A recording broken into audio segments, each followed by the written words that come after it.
So, what's crack-a-lackin' YouTube? Figured I'd do the build finale uh, of the 4runner.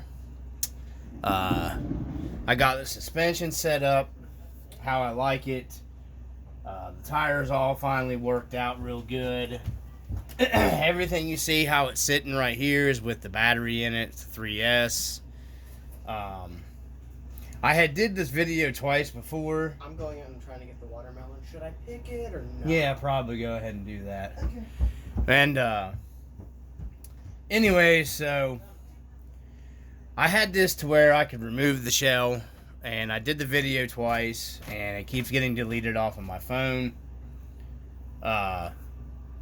because my memory keeps crashing out because I need a phone, and I don't want to blow, a couple grand on a stupid phone. So when I have a good phone here that's just, wearing out and it's not supported by who I contract with right now. So, but anyways, got the 4runner. I'm going to go ahead and go over everything best I can with you guys and share with you. I've enjoyed sharing the build on the channel with you guys, and my buddy helped me out a lot with it. There's still a few add-ons here and there I've got to do. I've got like a little Christmas tree to add on in the interior. I am going to do a backlit dash for this eventually in the future. It's going to be a while. And then I'm going to get the CC hand metal slider kit that they sell for this. And that's it. Nothing else is going to be done to the 4runner. So how you see it's how you're going to see it, minus I'll eventually get the metal upgraded CC hand chassis sliders for it. So with that being said, we're going to go ahead and dive right into it.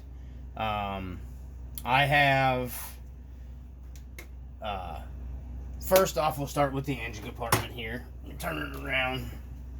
Let me kind of get the camera a little, maybe zoom in here for you. Sorry guys, I keep getting messages on my phone. I did the liquid style, semi-liquid filled. You can kind of see the greenish tint in the radiator overflow tank. You guys know all the scale details. I think since the last video I have added the MSD ignition box on it. It's all done. I'm not doing anything else detail wise to the engine compartment. I'm super happy with it. I apologize guys if my phone's doing some weird stuff here. I keep getting messages popping up. The light kit is a PowerShift RC. I don't have it hooked up right now because it's just the one that uses the 3S balance plug to power it, but it has all the same lights that I run in all my RC 4-wheel drives. Great light kits, and they're affordable. Shout out to PowerShift RC, not that they need them for my crappy little channel, but they are a great light kit. So there's the engine compartment. You guys know that I got the homemade bug shield in the hood prop there. There's some dirt trapped under here I've got to get out. That's under my bug shield from the last trip. I did kind of a impromptu hurry setup video to get to the second part to the camp video. I'll dig that out of there later. But anyways, I had a piece of tape down. I've redone this to where this is stuck down better, so the tape that I shared with you guys, I cleaned that up a little bit with that tape and got that down a little better. Next up, that would have been new. We're going to go up here to the roof rack. Up here, sorry the camera, I have to move it around. I got a self-powered, everything is all inside of this, the rooftop, the luggage rack, the whatever. Everything is self-powered inside of itself, so I can take my topper off, and I have no wiring exposed. You can see there's no wiring that is, exposed in anything. There's no magnet stuff to turn the power on and off. It's an old-fashioned mini micro on and off switch push button that I have hidden. You can't even hardly make it out. It's just right up in here inside of the little Amazon luggage case. So what you do is, It has a 3S, mini 3S LiPo hidden in it that doesn't weigh hardly anything. Right there it is, the 300 focus MAH pack. You can do it with a 2 or a 3S. Those were super cheap. I got 2 of them because I'm probably going to use the second one, that one, to power my dash lights. So everything will be running on its own thing. You're not sucking from your LiPo battery. Those batteries, these are super small, guys. You can see how small this is in my hand. There it is on the top of the 4runner. And it doesn't weigh hardly anything. So it's the lightest thing I have hooked up in the top rack. So with that being said, I'll go ahead and turn it on here for you. Let me get it turned on. Just a push button, maybe. If I get, there we go. Just a push button. Turn this light off because I do got the light covers on there. These are just 3mm LED kits or lights in here. Okay, get it down there. They're actually pretty bright without the covers on them. I just I got the covers on. I didn't take them off. And then it's all self-powered, like I said, and everything's just integrated right here. The little bit of wiring, the battery, everything. And all I got to do to charge the LiPo is pop my top open here on this case, and then just plug it in and charge my LiPo up that way. And you know, it's no big deal. A 3S, you know, is going to power these four lights forever. You know, I'm probably not going to have to charge it very often at all. When I do my light kit, or I mean the lights for my dash, I'm probably going to go ahead and power my winch to that light, that 3S LiPo, also to give it a little more oomph too, and that way I'm not sucking juice from my battery running my truck. So go ahead and turn it off here. You guys can see, just it's really easy to get to. It's a little push in button, boom, turn it off.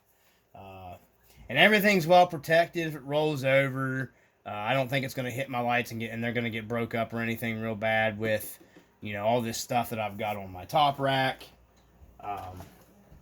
But I'm trying to, maybe I can back the camera up here now.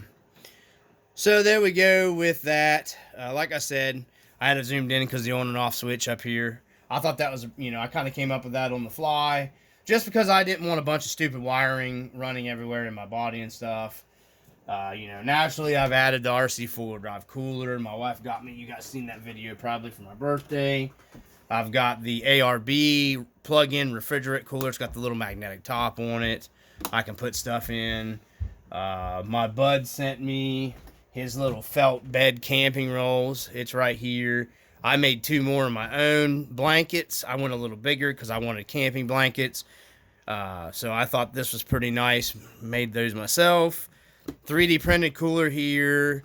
Probably be taking this out. Maybe for something else. I don't know. And then I've got another one here. Another storage container here I can put stuff in. I got the little, see if you can see it in there, fire extinguisher here in the back. I wish I'd have took the screws the head back out of the top, but whatever. It is what it is. We got the CC hand rear bumper with, you know, all the accessory stuff. The cheap Amazon trailer hitch you can buy. I think it's like 13, 14 bucks for the Amazon trailer hitch. You know, I picked that up and it was actually on sale, and I got it a little cheaper than that. Of course, my Twisted Trees, as always, CB antenna. I wouldn't recommend anybody else a CB antenna. He makes really nice ones. Especially now that he's making these fire stick style for like the newer stuff. I like that. These little trailer hitches, guys, work really well for what they cost and what they are. They're kind of a pain in the butt to put together, and it was even bigger pain in the butt to get it to work with this CC hand rear bumper. But they work really well. You guys have probably seen the video when I'm pulling the trailer. And then I added the RC4wd drive sand ladders. The RC4wd drive, this is like their premium whatever high lift jack. So that's pretty much it, I think, from the last few videos. It is really, really heavy. I did do some seatbelt stuff. Let me turn the light back on. And I custom made some seat belts. Yes, I know you can buy harnesses and blah, blah, all that. Let me take the camera down here. It's going to jog around a little bit. Let me get down in here. She's dirty from the trail episodes. So, anyhow, I made the seat belts. I'm going to be doing a video on how to make those yourself. I did buy 3D printed. You can't, I don't know if you can see them in there. You can see the silver. I painted up the little silver with the latch that goes in, but they come with the actual bucket. And I'll show you guys when I make the other video. It's like a real scale seat belt. I thought it looked pretty good for being what it was. And then I just made the straps. You know, I've got like exactly $1.30 something in making the seat belt. And then like $3 for the buckles that I bought 3D printed. Let me back up a little bit here. Crap, trying to get in there. Off of eBay is where I got them at. I don't know if the seller still got them on there or not, but they're pretty cool, and they are painted up pretty scale, but you can't see very well. But and then here's the seat belt. Man, sorry guys, this thing is like super heavy. There's the seat belt for the driver's side, and it's got both of them have lap belts and the shoulder belt going. You know, for $1 something, I thought you couldn't beat it. I wouldn't paying a bunch of money for like the racing harness seatbelt straps and then cutting them out, because I wasn't putting racing harnesses in the 4runner. You know, it's not that hardcore of a off-road vehicle that you would have racing harnesses in it. So that's why I wanted to go with a stock style looking seatbelt. So all the inner fender work's all done, all cleaned up and everything. I love how it seals everything up. You can't really see any kind of wiring. You know, you can make out my little bit of wiring for my winch there, but you know, no big deal. You see wiring on a 1-to-1. I did the Rancho diff covers, Toyota diff covers, and I did the SSD scale bolts on them to make them a little more scale. Looks like I may have lost. No, it is still on there. For the life of me, I can't get my Rancho sticker to stay even taped down like my bud was telling me, help me, you know, figure it out. I was like, yeah, it's still coming loose on me. I've cleaned it with alcohol and everything and then put new stickers on it. I have no idea why nothing will stick to just that one. All my other ones I've had no problems with coming loose. So that's the 4runner, guys. I just don't want to get a super long video.